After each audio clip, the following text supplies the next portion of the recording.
We are going to try this one more time. Royal We Fellowship. It was apparent that the stream was set to a privacy of unlisted when I started it, and which means that nobody was able to be on. And so I'm starting the stream over right now.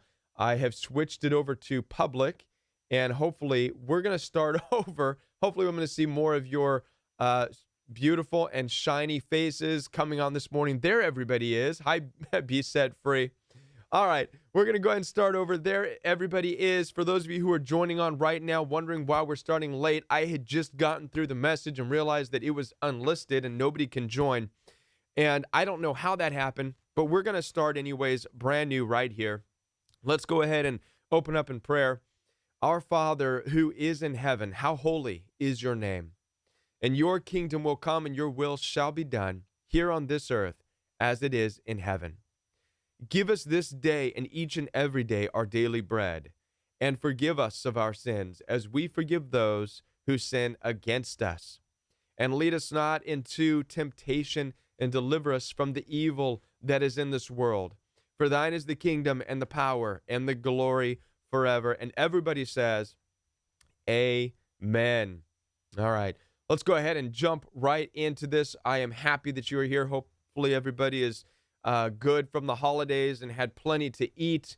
And what we're going to do is continue on our story of Abraham, and we're going to eat a lot of good stuff in this message. There's a lot for us to uncover as we continue on with the story of Abraham and what it can teach us about the world of toxicity, about the narcissism behind people's intentions and people's motives, and how we can feel blessed and be blessed exactly where we are. We are in Genesis chapter 25, and we are following along in Genesis chapter 25 after Abraham, after his wife had passed away. Abraham and his wife Sarah both had children, and at this point in time, Isaac has already been born. Abraham's wife has already passed on. And now in verse 20 or chapter 25, verse 1, we see that Abraham had taken another wife whose name was Keturah.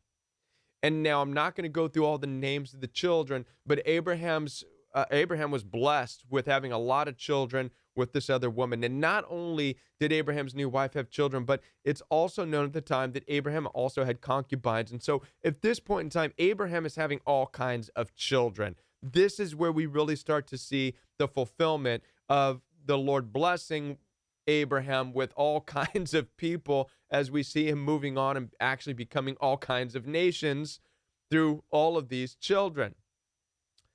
And now when we get to verse 5, chapter 25, verse 5, things get a little bit interesting, and there's something that you and I need to understand about relationships, about inheritance, about people, and about avoiding toxicity.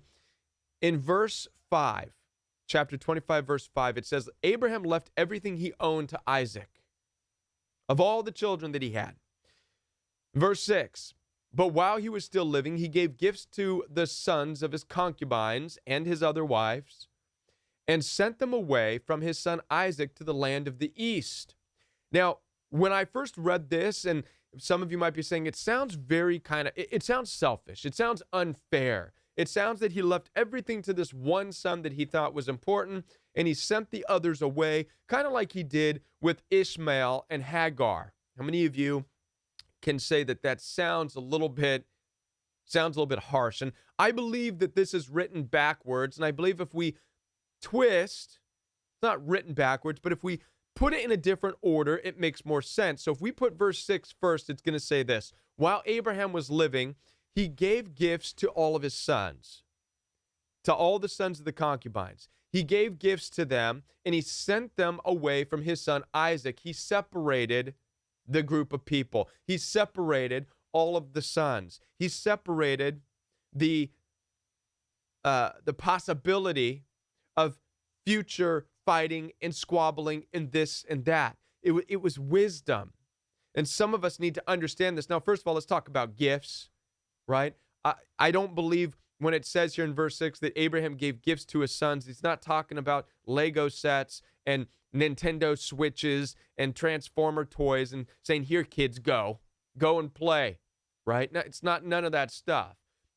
The gifts that he had was out of a wealth and abundance that God had enriched his life with. So we're talking about cattle, we're talking about sheep and cows and goats and everything that Abraham had amassed, the wealth in his life.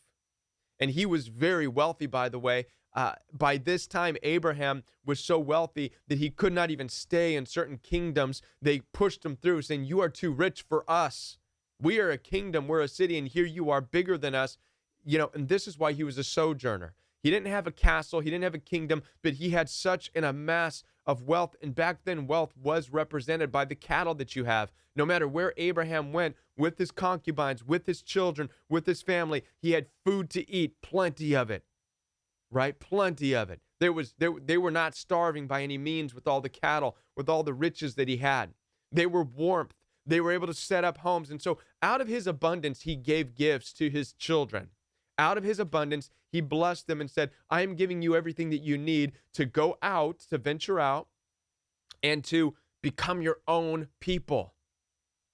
And so before you think that it sounds unfair that Isaac was left everything with Abraham and he sent the others away, understand also that nobody knows the difficulty of being sent away as much as Abraham, because after all, his story began by him being driven out of his hometown of Haran, away from his own father, away from his own mother, away from any possible inheritance that he would have had in his hometown. He was driven out by the word of the Lord to become a father of many nations. And here what we see is Abraham doing the same thing to his sons. Go, be blessed, as it's instructed in the beginning of Genesis. Therefore, a man shall leave the mother and father and become united with the new partner, and the two become one flesh. So it's important to understand, if we read this and we think that it's unfair, Abraham left everything to Isaac while he drove all the other children out, giving them little gifts. I think we need to understand that what was really happening here. Abraham knew he's going to be the father of many nations. How is he going to be the father of many nations if everybody is clumped together in one little tribe? That's not many nations. That's one tribe. And if there's anybody who's against the tribal mentality, it's Abraham. He understood that not everybody is supposed to be part of the same tribe. You and I need to understand this too. Those of you struggling to leave family members, those of you struggling to leave friends behind, those of you waiting for an inheritance of some kind from your mom and dad, perhaps you've been given the gift and everything you need to go, and you need to go and become your own nation. You need to go out and find your own way, and this is what Abraham had allowed. But now Isaac needed to stay. And so by doing this, Abraham secured the many nations that God had promised him by giving those sons gifts to go. And he also secured Isaac and not having to war and fight with other siblings and other people over an inheritance. In my counseling and my coaching one-on-one with people, I talk to a lot of people who cannot leave their moms and dads in their house because they're hanging on because of some inheritance. Oh, but my parents, their property is worth gazillions, and I get a part of that, and so it's just weird fight. Abraham stopped that from the get-go. So go on, take these gifts. You have everything you need. How do I know you have everything you need? Because trust me, I left with nothing. That's what Abraham's saying. I left with nothing, and here I am, the mighty and wealthy beyond. Right? You too will be mighty and wealthy. And they were. They went off to form different nations and different tribes in the Middle East and all over the place. Okay? So I think that's enough of that. Now I've talked to many people. I've already talked about that. All right. Now Abraham lived 175 years. Then Abraham breathed his last, and he died at an old age. An old man full of years, and he was gathered to his people. His sons Isaac and Ishmael buried him. We see Isaac and Ishmael come together. And this is interesting. We see Isaac and Ishmael come together to bury Abraham. And a lot of people thought that Ishmael and Isaac would not be together, would not come together, but they have in fact come together both to honor Abraham. And there's a lot of tribes, and there's a lot of people, and there's a lot of rumors and say that Ishmael had, and we'll get into a little bit more of this, but had formed or had fathered some of the other Middle Eastern tribes and this and that. But they all share one thing in common, and that is their understanding of the importance of Abraham in God's story. All right, as far as establishing the earth, the kingdoms of the earth. And now we're going to move on here to verse 12 in chapter 25, verse 12. This is the account of the family line of Abraham's son Ishmael. And it shares with us a lot. After it says that Ishmael and Isaac came together to bury their father, it jumps right into Ishmael's sons and who Ishmael became. And now we can read the names, verse 12, verse 13, verse 14, 15, 16, and 17. It gives us the names of the sons of Ishmael, the names of the 12 tribal rulers according to their settlements and camps and where they settled. Talks about Ishmael living 137 years. That's a long life. He breathed his last and died. Now, his descendants settled in the area from the Havilah to Shur, near the eastern border of Egypt. So we have all of the eastern area over there being a part of Ishmael and of the 12 tribes with Ishmael. And now, what's interesting is that there's a lot of connection between Ishmael and Muslim.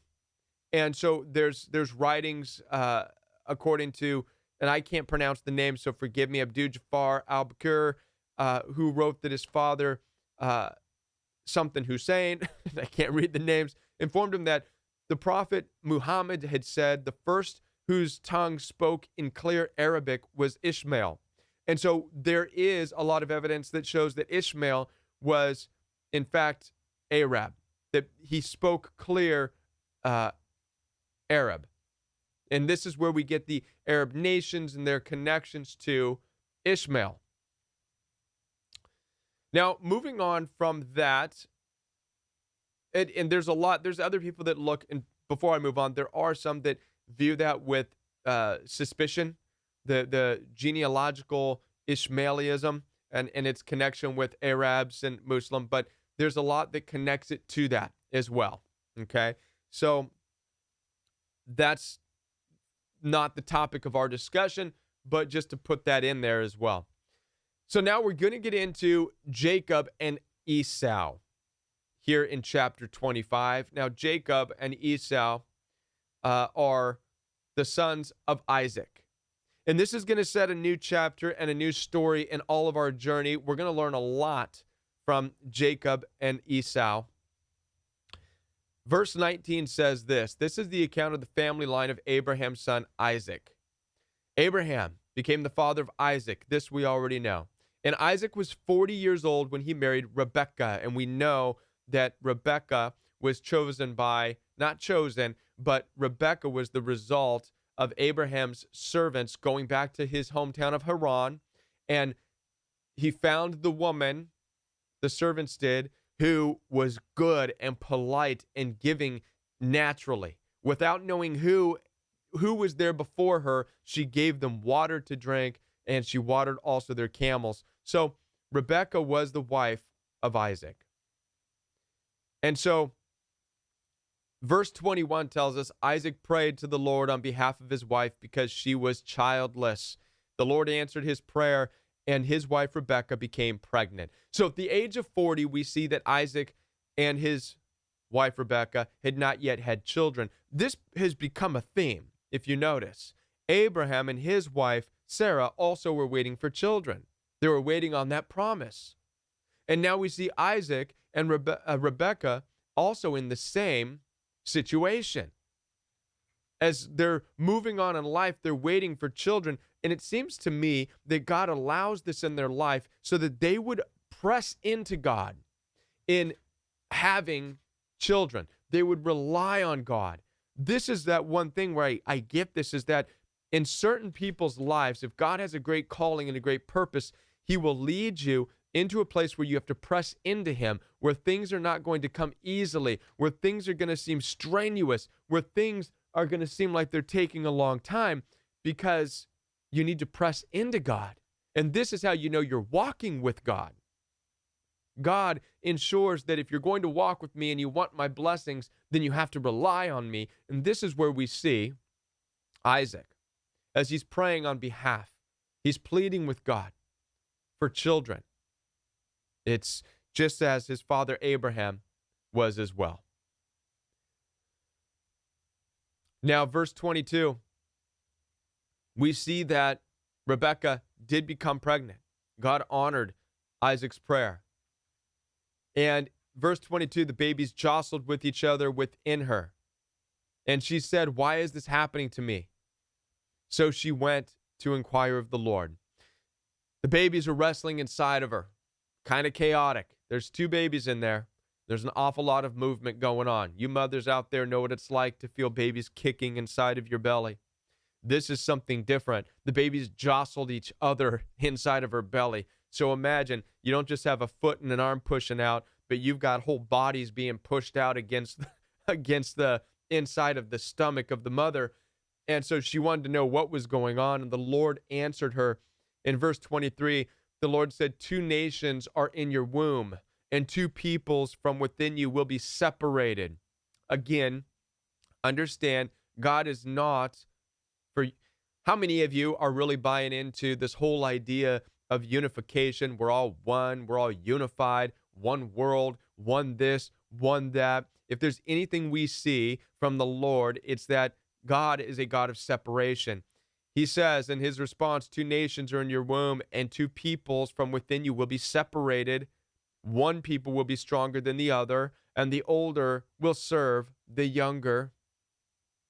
And I believe that, as we're going to see, it has nothing to do with the age necessarily, but the order of things. I believe that what God is about to show us here is that it does not matter who has the rights to what. What matters most is the heart, in order to really inherit the true gifts of God. This is going to be important for you and I, and we're going to see this in the life of Esau and his brother, his brother Jacob. Okay. Verse 24. When the time came for her to give birth, there were 2 boys in her womb. The first to come out was red, and his whole body was like a hairy garment. So they named him Esau.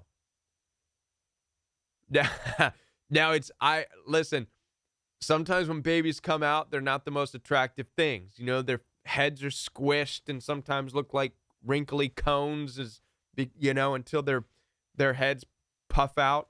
I was there when my children were born, and is a miracle, much of a miracle as it is, they're not necessarily the most attractive when they come out of the womb at first, right? But imagine this, a red, hairy garment-like thing coming out, right? So they named him Esau.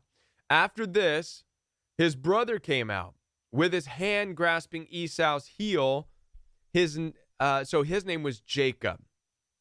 Isaac was 60 years old when Rebekah gave birth to them. So Isaac was 60 before he had any of his own children. Now the boys grew up, verse 27 says, they grew up, and Esau became a skillful hunter, a man of the open country. Sounds like a big, strong, burly, bold guy. Esau sounds like the man's man. Esau sounds like he is the main dude. He's out hunting and gathering. He's strong. He is the older, right? He's living exactly what his role is supposed to be. The firstborn, the strong one, the protector, the provider, the hunter, the gatherer. So this is what verse 27 tells us. The one that's in line to receive the blessings and the riches of the Father. Okay? This is going to become important. Also, verse 27 says that Jacob was content now to stay at home amongst the tents. Jacob did not go out and hunt. Jacob was not out wrestling bears with his bare hands like Esau was, big old strong Esau. Jacob was content staying at home. But what's interesting is that we're going to find out that Jacob was not content. There's a huge problem. There's a huge gaping hole in Jacob that God is going to use in order to fulfill God's purpose, and we're going to find out.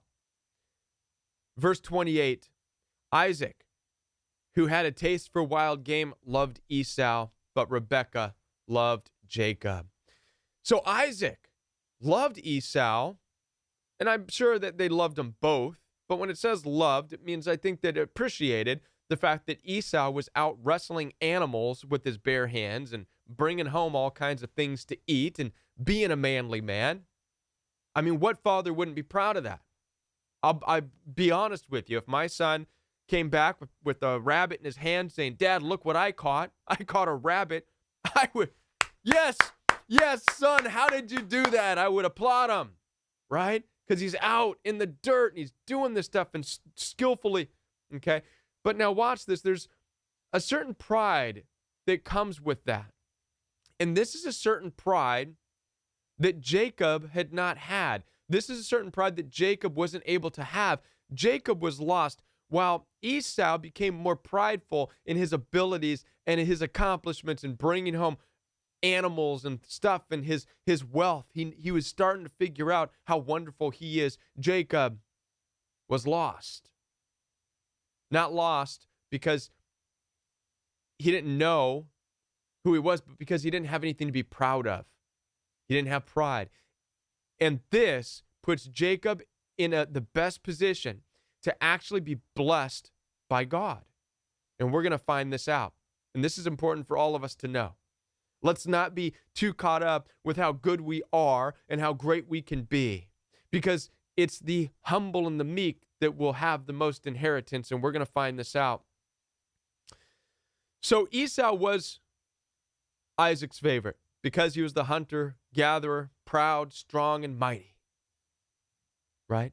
There's a certain pride amongst Esau, his hunting abilities, being dad's favorite. So this is the lesson. When we become pride and arrogant with the person we think we are, we risk losing everything. So Jacob stayed at home, content with not being the prize, the firstborn. Yet Jacob,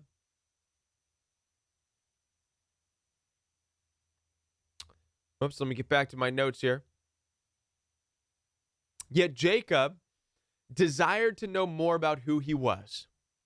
And I believe that Jacob, in his desire to know more about who he was, Jacob was about to lie. Because the reason Jacob was able to lie to Esau is his brother. He's about to lie. He's about to trick him. And it's not because he knows who he is and he's being mean and he's being a liar, but it's because he does not know who he is and he wants to find out.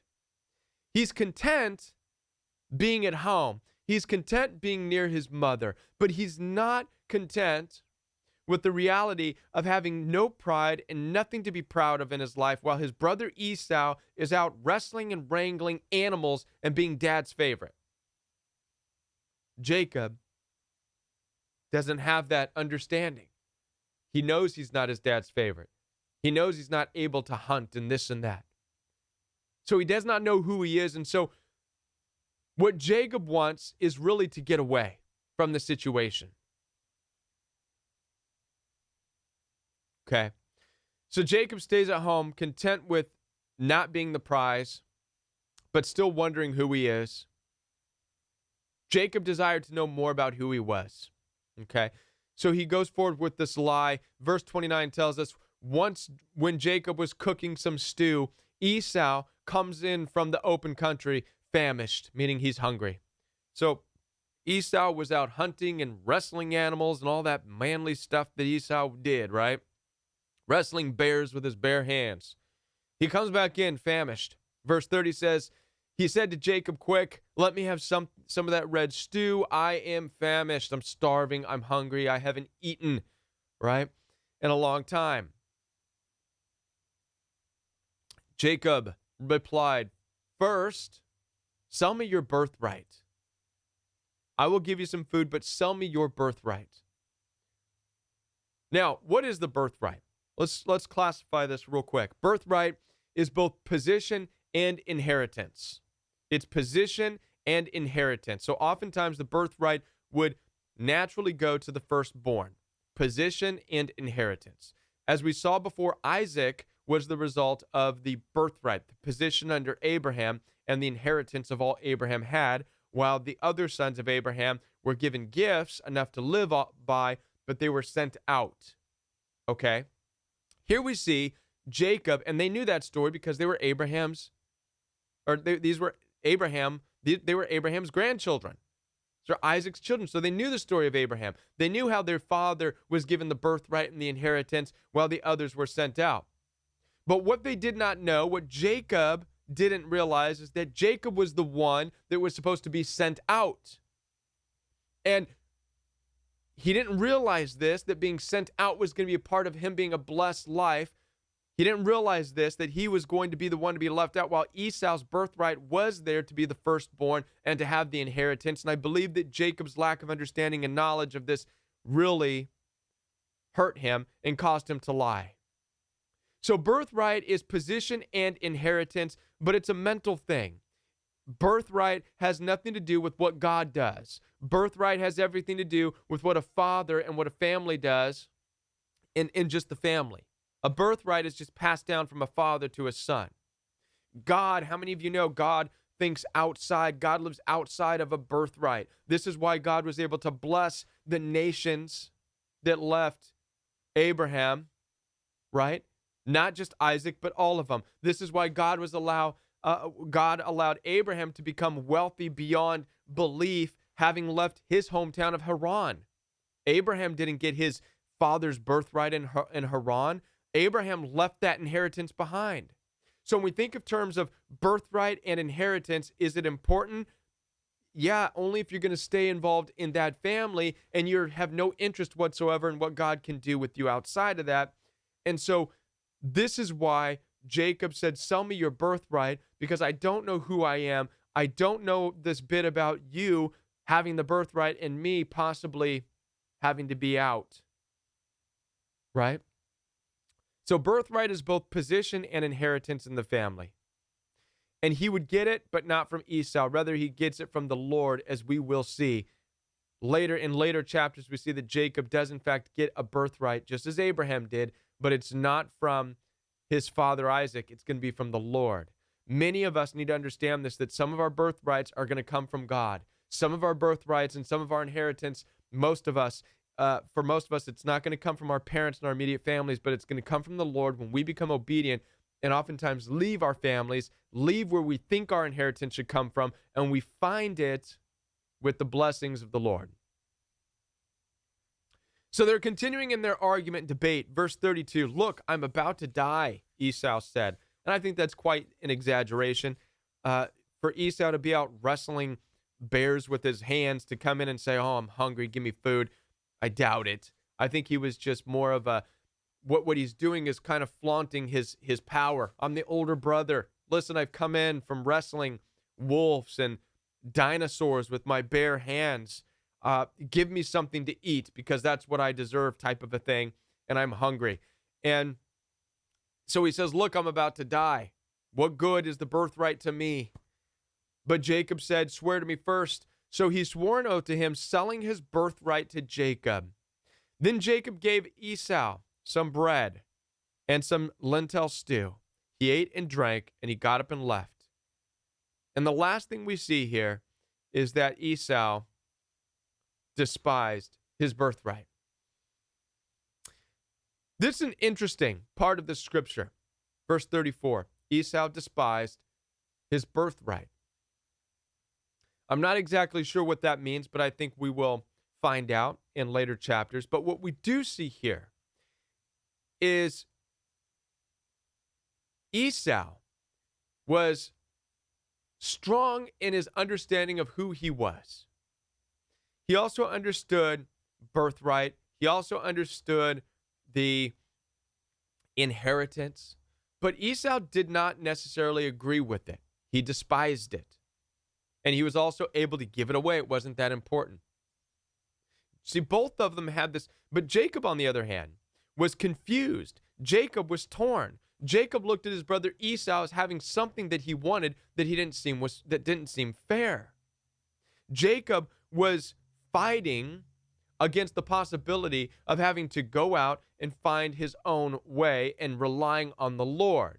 And I believe this is what we are going to see in the coming chapters is Jacob. We're going to follow his story as he wrestles with the Lord on who he is.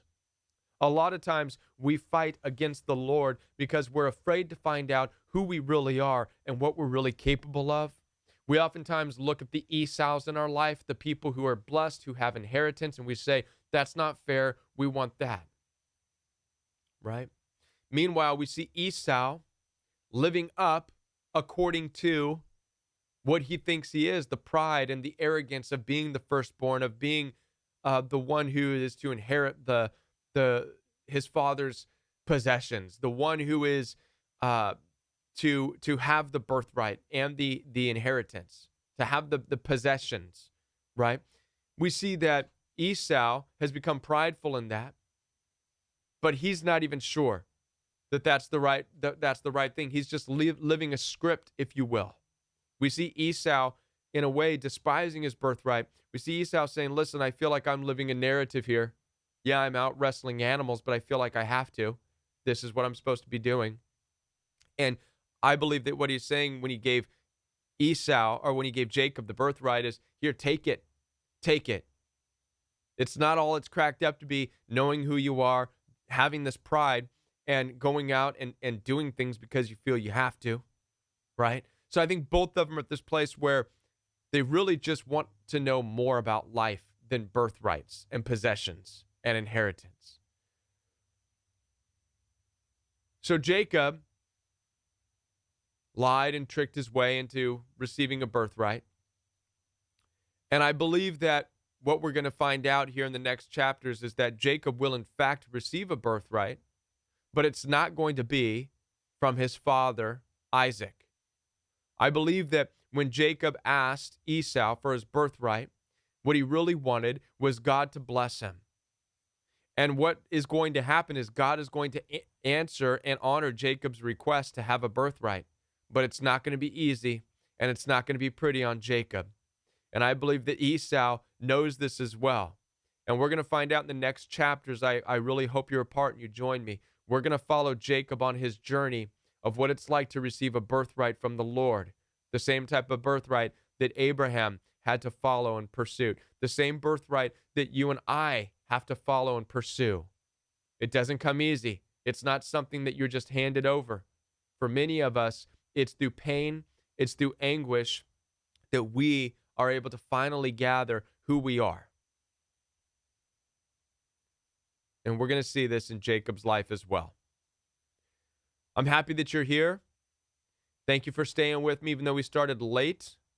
The first time we did it was on unlisted, so nobody was able to see. We will be back next weekend talking about Jacob's life. And yeah, I hope everybody's holiday was really good, and I look forward to next weekend where we're going to find out with Jacob. And I will be uploading more videos on the Organic Royal Wheat channel. For those of you who would like to donate, you can do so through the link and the banner of the page. Again, donations are not required, but inspired by you if you feel led to give. Be sure to share for those of you who believe this is good for people who are coming out of narcissistic abuse, toxic relationships. We're all, as we're venturing on, trying to identify ourselves. Be sure to come back and to share this with your friends and family as well. And we'll be back next Saturday morning. Be blessed, everybody. Have a great weekend and a great week. And we'll see you next Saturday morning. Shabbat Shalom.